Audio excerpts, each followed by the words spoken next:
Remember how I said Final Fantasy VI is the best of them all, because it has a huge variety of characters and side stories? Imagine an entire franchise following the same logic, with every game being part of the same world and storyline instead of standalone games. And that franchise is The Elder Scrolls, but that's not a JRPG. If we limit the comparison to those, the best one is by far the Suikoden franchise. Inspired by the Chinese epics of Romance of the Three Kingdoms and Heroes of the Marsh, the stories are always about powerful nations at war, with the outcome being manipulated by powerful runes that can shape reality. Obviously, the ones in possession of those runes are always the main characters of every game, and your mission is to end every war with as fewer casualties as possible. So, although they are war games, they always promote pacifism and mutual understanding amongst different races. Just like almost every classic JRPG, you don't make your own adventure, as it happens with Western open-world RPGs. The storyline is specific and you don't have much control over it.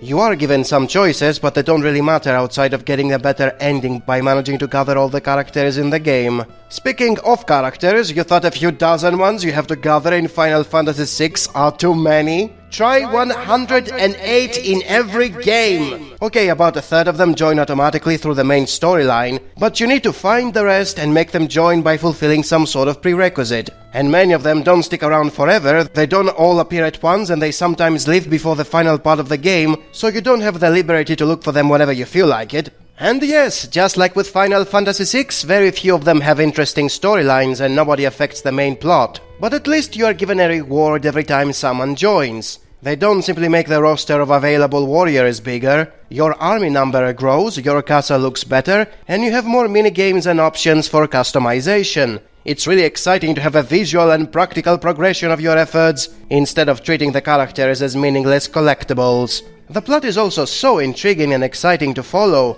It's not simply take your faceless army and go fight some generic enemy. There are a gazillion characters with a name and a personality fleshing out every area of a ridiculously large map. The world building is one of the best I have seen in my life. And yes, it is usually silly, since it mixes 100 different cultures living in seemingly random locations, and it's not like you can change the borders or the power of each faction based on your actions. Still, the effort they placed in creating the setting is mind-boggling. It's not that consistent, but I would be lying if I said I have seen much better in other games. As far as the gameplay goes, it has a bit of everything and it changes things around in every next game, but not as drastically as Final Fantasy did. The basic choices and tactics are the same you find in any classic JRPG, and changes are mostly secondary details for the sake of spicing up the battles. The first game of the series comes off as bland because of it, since there isn't that much variety in what you can do, and the AI is so easy to predict. It's mostly a game of rock, paper, scissors, and even that is usually done in the exact same order every single time. So if you write down the pattern the enemies are using, you can stroll through the game rather easily.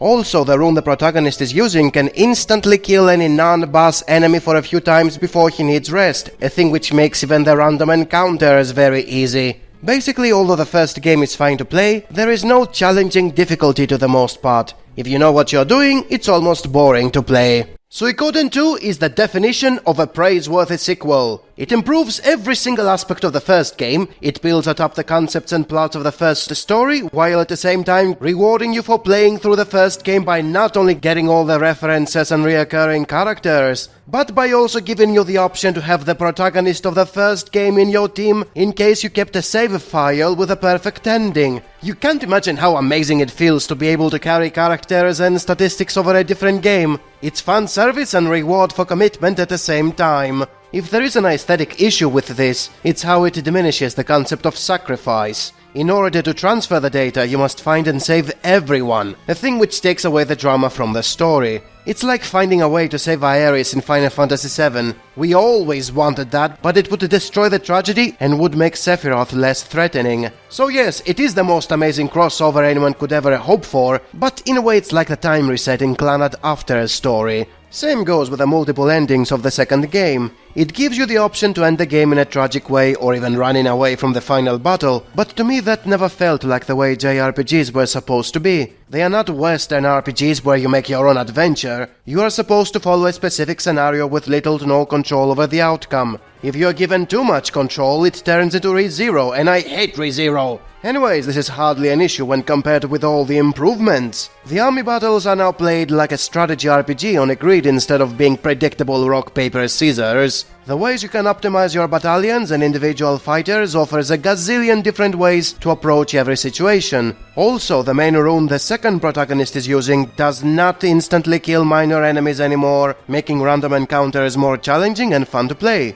Furthermore, the side quests and the mini-games easily triple the hours you can invest into getting all the secrets and the rewards. The best parts are by far its characters and plot, which to this day remain as some of the finest in the genre. The factions in the first game were fairly black and white. Everybody knew the Empire was corrupt, and the only thing that was preventing them from joining the rebellion right away was some petty reason like indifference or mind control. In the second game, the factions are grey, they are selfish, petty, and wish to see their neighbors perish so they can take over. This was achieved by splitting the point of view. You see part of the story through the eyes of the protagonist, and the rest of it through the eyes of his best friend from the side of the enemy. It was a marvelous way to depict war as not a simple case of good versus evil. You defeat the big bad in the middle of the game, only to realize it wasn't enough to end the animosity of the various generals. Everybody feels more fleshed out and memorable because of this simple method, and this led to the creation of some of the best tragic characters in the medium. For anyone who got sick and tired of seeing the archetypical main trio of characters always getting ruined by bad storytelling, play this game and see how perfectly they handled it. The bad ending is the best ending, by the way. If you intend to check out only one game of this franchise, this is a must-play and the best of them all. And in case you become obsessed with it and want more, there are 2 side stories in the form of a visual novel that expand the secondary storylines even further. And yes, even those are great because they subvert all expectations by not having sex. Mind-boggling, I know. How is it possible to have a porn game without porn? Suikoden III was way too ambitious for what was going for. There were way too many storylines without enough focus on the drama of the characters. I mean, the story is very good if you see it as a whole, but until you finish it you will be mostly confused with what is going on. The second game had the 2 points of view, which was a smart way to flesh out both sides of the war. The third one had 5 and was hardly fleshing out every side the same way. Hugo's point of view was handled fine, since he was your archetypical shonen protagonist showing us the side of the tribes and was experiencing the tragedy of war, like the previous 2 heroes did. Chris's point of view was also fine for showing us the side of the knights, and had the whole "I'm a female knight fighting for justice" going on about her. Gedoe would be fine if he was showing us the side of Harmonia, the third faction in the story, but we never see much of what the hell they were doing, and he was mostly a passive observer. Thomas was a fucking waste of time, since he was an unimportant noble and never did much to matter. And finally there is Luke, the boy who was helping you out in the earlier games and now turned evil. Wanna know why? You first need to gather all 108 characters. Which doesn't happen until you complete the game, which means you have no idea why the main villain of the story is doing all that crap until the story is over. See how unnecessarily convoluted and complicated this is? Removing Thomas, showing Harmonia a lot more, and fusing the roots of Gedoe and Luke would have saved this mess by focusing on the socio-political drama, the thing that made the previous games so good. 5 roots consisting mostly of nobodies meant way too many characters doing close to nothing, not to mention how half the roster joins automatically and leaves you with a lot less characters to find and recruit. Also, the conflict was caused by illusion magic for making it seem like the tribes and the knights were attacking each other. This was not nearly as tragic as the stage massacres in the previous games, where strategists were slaying their own men and were blaming it on the enemy so the war can escalate. Screw geopolitical agendas and free will, we are just fighting each other for smokes and mirrors. Furthermore, the big reason for Luke causing all this mess was because he wanted to die. That's less interesting than Luca Blight's quest for vengeance, and he was a one-dimensional evil rapist. Not even the new runes have much depth to them. The Soul Eater of the first game was thematically strong by showing you the lives you have to sacrifice for ending the war. The Sword and Shield of the second game were thematically strong by showing you the endless cycle of war and peace. The runes in the third game are just elements like fire, wind and thunder. They are always supposed to be manipulating the outcome of wars, and yet here they are not related to the themes of the game. Not even the issue of breaking the cycle of war by freezing time had anything to do with them. The problems don't stop there. The transition from pixels to polygons was making everything look lame. Same dumb problem every single time. CGI kills all the fun.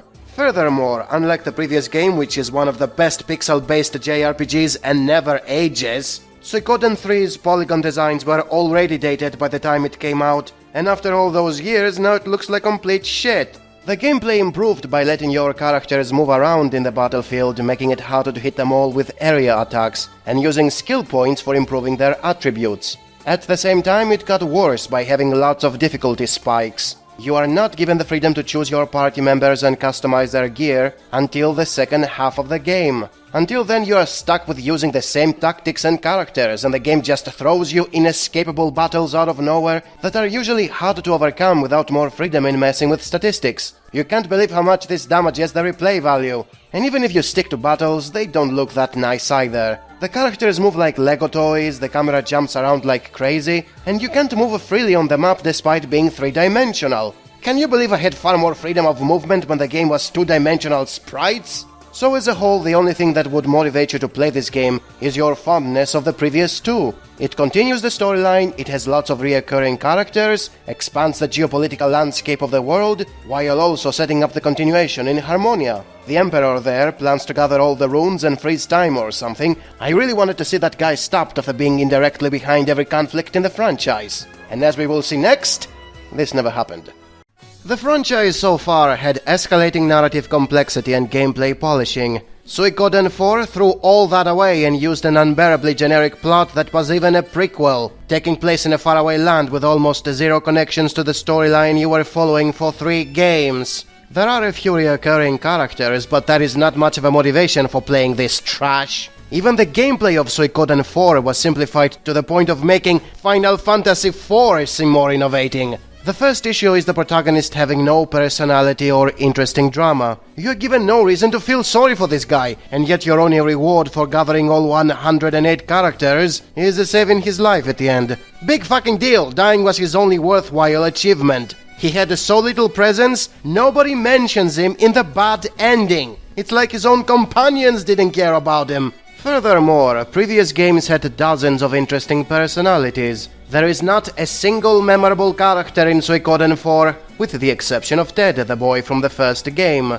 If he was treated as a co-protagonist instead of a minor background character, you would at least have some decent drama to remember the game for. But nope, the only interesting character was treated as a nobody, and the co-protagonist was Leno, a pale imitation of Mayor Lepand, who was also from the first game. Visually wise, they used motion capture, so at least the characters don't look like Lego toys. The character designs, though, are completely unimaginative. There is nothing fun or attractive about them. It's like they used the most generic clothes as a template and drew everyone in a hurry. They also used voiceovers for the first time, so now you can hear everyone talk instead of only reading text boxes. Not that it meant anything, since as I said, they were all forgettable. By the way, the only one who doesn't talk is the main character, and it looks completely lame when you see him waving his hands all the time without ever saying a word. Silent protagonists suck ass, and when you have one without personality in a game with voiceovers, it's only making it worse. Even the map of the game is awful. It's 90% empty space filled with water, so there is nothing interesting to watch while you're exploring the wilderness. You're using a ship to sail the seas and it's moving like a snail. It takes a whole minute just to go from one island to the other, a thing they did deliberately just to slow down your progress. Since the plot was a generic evil army invasion with absolutely zero twists, it was very short and you could complete it in less than 10 hours if the ship was moving faster.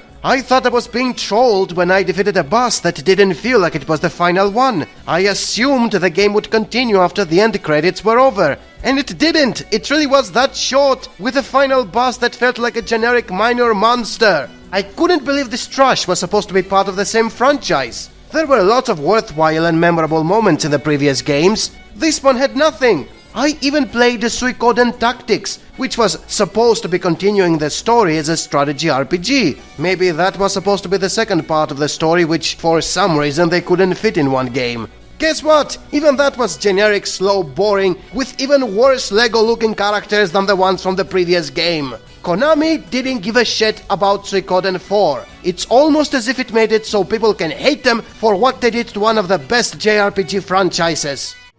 Despite Suikoden V being a much better game in overall, it sold horribly compared to Suikoden IV, partly because of the horrible handling of the previous game, and partly because of gamers losing interest in modern JRPGs. Why would they still care about horribly looking polygons and crappy plots, when they could play MMOs with millions of other players, and without having to read the text boxes for hours? Meaning, modern gamers stopped giving a shit about the narrative and were content in killing the same monster for days, just for getting enough items for a better piece of armor or some shit. Having said that, Suikoden V is better in everything compared to 4. The character designs are wonderful, the voice actors have a lot more passion for their work, motion capture has a lot of cool martial arts and makes duel battles very fun to look at, and there are many more tie-ins with the earlier games, making it far more relatable to veteran players. The downside is, all that pushed the console to its limits and caused the loading times to be very frequent and very long. Although you weren't using a ship that moves like a snail anymore, you were still wasting a lot of time in waiting for the next area to load.